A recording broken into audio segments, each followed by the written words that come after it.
সারা বছর যাতে আমাদের কৃষক ভাইরা, মাননীয় স্পিকার, আমি এমন জায়গায়ও গিয়েছি যেখানে বর্ষাকালেও, যেখানে পানি থই থই করে বর্ষাকালে, সেখানেও আমরা দেখেছি অনেক খালে পানি থই থই করছে, কিন্তু খাল থেকে কিছু দূরে কৃষক পানির অভাবে তার জমিতে সেচ দিতে পারছে না। সেজন্যই মাননীয় স্পিকার, সারা বছর যাতে কৃষক সেচ সুবিধা নিশ্চিত রাখতে পারে, তার জন্য বর্তমান সরকার পুনরায় যেখানে সম্ভব নদীগুলো, যে সকল নদী পসিবল সেই নদীগুলো এবং খালগুলোকে খনন এবং পুনর্খননের কাজ এরই ভিতরে শুরু করেছে।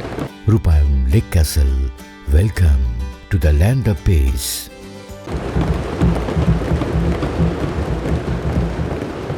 মাননীয় স্পিকার, আগামী 5 বছরে আমাদের পরিকল্পনা সমগ্র বাংলাদেশে ইনশাল্লাহ আমরা 20,000 কিলোমিটার খাল খনন করব এবং মাননীয় স্পিকার, এরই মধ্যে 20,000-এর মধ্যে গত 3 মাসে আমরা প্রায় 900 কিলোমিটার খাল পুনর্খনন এবং খনন করেছি।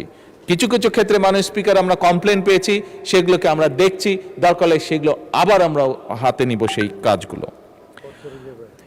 মাননীয় স্পিকার, আমাদের সংসদ সদস্যরা, বিশেষ করে দেশের উত্তরাঞ্চল থেকে যে সকল সংসদ সদস্য নির্বাচিত হয়েছেন, সেটি রাজশাহী হোক অথবা সেটি রংপুর বিভাগ হোক না কেন, প্রত্যেকেরই দুটি বড় কনসার্ন হচ্ছে পানি, পদ্মা, তিস্তা।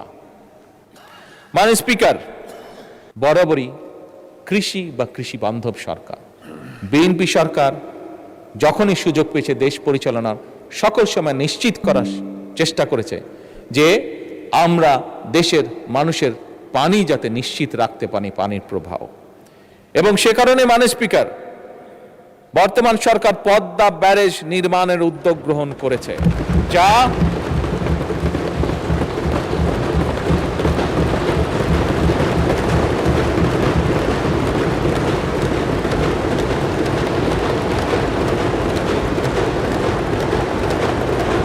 এই ব্যারেজ নির্মাণের মাধ্যমে বর্ষা মৌসুমে যে অতিরিক্ত পানি আমাদের কাছে আসে, সেই পানিটিকে আমরা ধরে রাখব, যাতে করে শুষ্ক মৌসুম এবং বছরের বাকি সময়টা আমরা কৃষক সহ সকলের কাছে পানি সরবরাহ করতে পারি।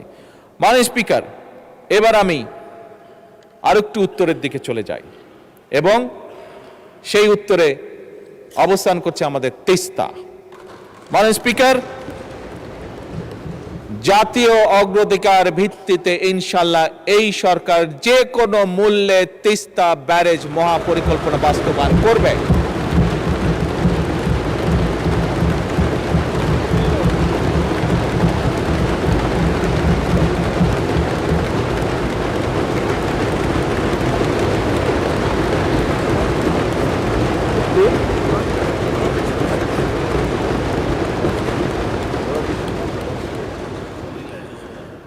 মাননীয় স্পিকার, একটি দেশের জন্য শিক্ষিত, দক্ষ এবং নৈতিক মূল্যবোধ সম্পন্ন মানুষ হচ্ছে সবচেয়ে বড় সম্পদ একটি দেশের জন্য।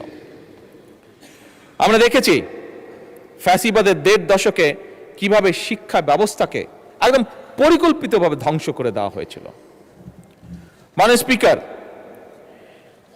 আমরা এডুকেশন ফার্স্ট। মাননীয় স্পিকার, আপনি জানেন ভালো করে, কয়েকদিন আগে আমি যখন মালয়েশিয়া ট্যুরে গিয়েছিলাম, এয়ারপোর্ট থেকে যখন আমরা শহরে যাচ্ছি, আমাদেরকে যখন নিয়ে যাচ্ছে, তখন এয়ারপোর্ট থেকে বেরোতেই বিশাল বড় এক সাইনবোর্ড, সেই সাইনবোর্ডের মধ্যে লেখা ছিল এডুকেশন ফার্স্ট।